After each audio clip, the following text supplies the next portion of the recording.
This site is located in the Tallmadge Meadows area, part of Summit Metro Parks. At a gravesite for unknown residents, I found two ceramic tubes. The brownish cylinder stands about 7 inches tall, while the gray one is approximately 11 inches tall, with both having a diameter of about 3 inches. Each tube has a hole drilled through the center and appears to have been filled, though their purpose remains a mystery. Any idea what it could be? It looks like this is a potter's field, and these must be original markers. A potter's grave refers to a burial site for those who were not claimed by family or loved ones, often the poor, unknown, or unclaimed individuals. The term potter is thought to come from Potter's Field, which was a term used for a public burial ground where the deceased were typically buried in unmarked graves. The name might also be linked to the practice of digging graves using pots or earthenware containers in such areas. In modern contexts, a potter's grave generally refers to a humble, often unmarked grave for those who could not afford a more traditional burial. I came across this object while walking in the forest, about 3 kilometers from the nearest town.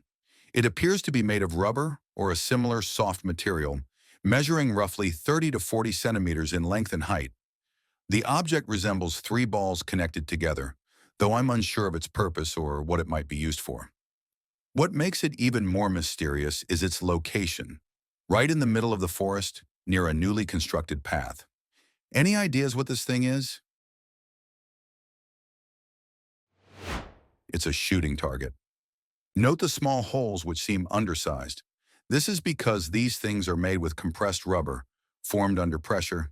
After the bullet exits, the rubber is free to expand into the hole left behind, creating a self-healing effect.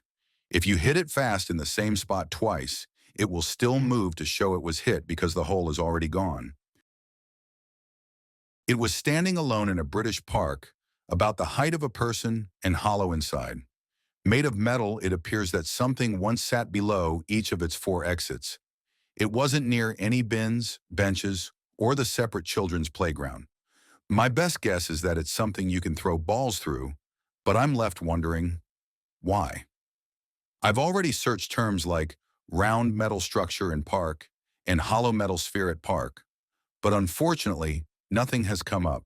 Has anyone else come across something like this before? It's a funnel ball, a game that was popular in the 90s as a form of basketball. The idea is that someone tosses a ball into the top hole, and it comes out of one of the other holes. It's just schoolyard fun. It could probably be played like a 2-on-2 basketball game, where the goal is to get more balls into the top hole than the other team, or something along those lines. I picked this up at a flea market, and it's a vintage find. It's a small bronze container with a screw cap and a tiny stick inside. The container is about 5 inches long, 2 inches wide, and 4 inches tall, with a hollow interior and no markings on the outside. The loop at the top has a small gap between the metal pieces, just wide enough to fit something like a business card. The owner thought it might be related to an oil lamp, but after searching combinations of terms like small vintage bronze container, screw cap, needle loop, I've had no luck finding any answers. Anyone know what this is? This is a Take-It pocket stove, part of a vintage camping stove collection. This design is an amazing idea, but it seems rather unsafe. I assume the extra pipes are meant to heat the fuel, causing it to boil and pump out more quickly. It's an intriguing idea, but the safety concerns are hard to overlook. I picked this up from a Goodwill store in Austin, drawn to its unique design and the antique feel of the metal pegs. The wheels stand at 8 inches tall, and the entire piece is roughly 18 inches in height.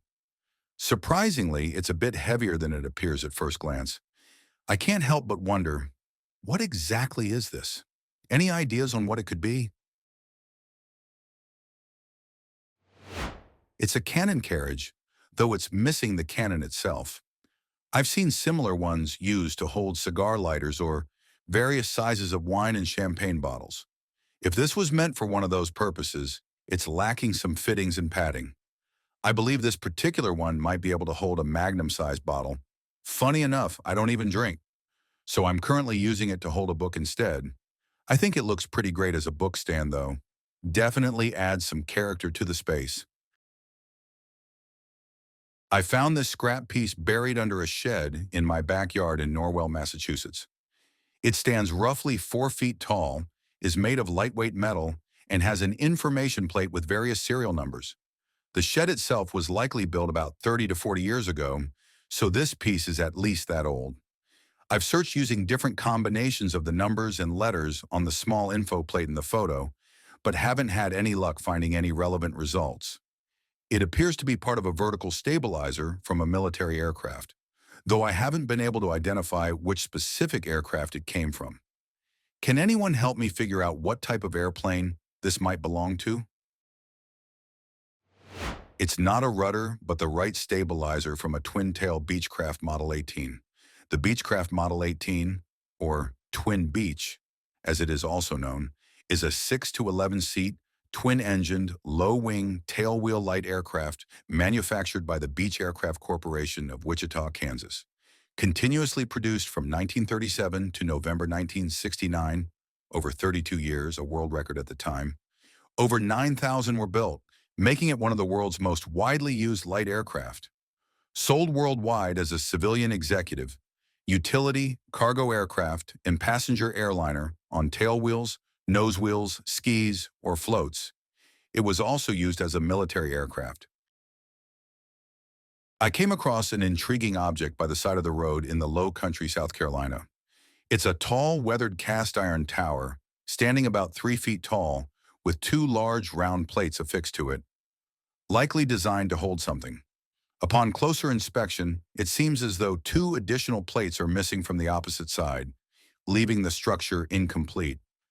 I attempted to find similar images through Google, but was unable to uncover any results. Anyone know what this is?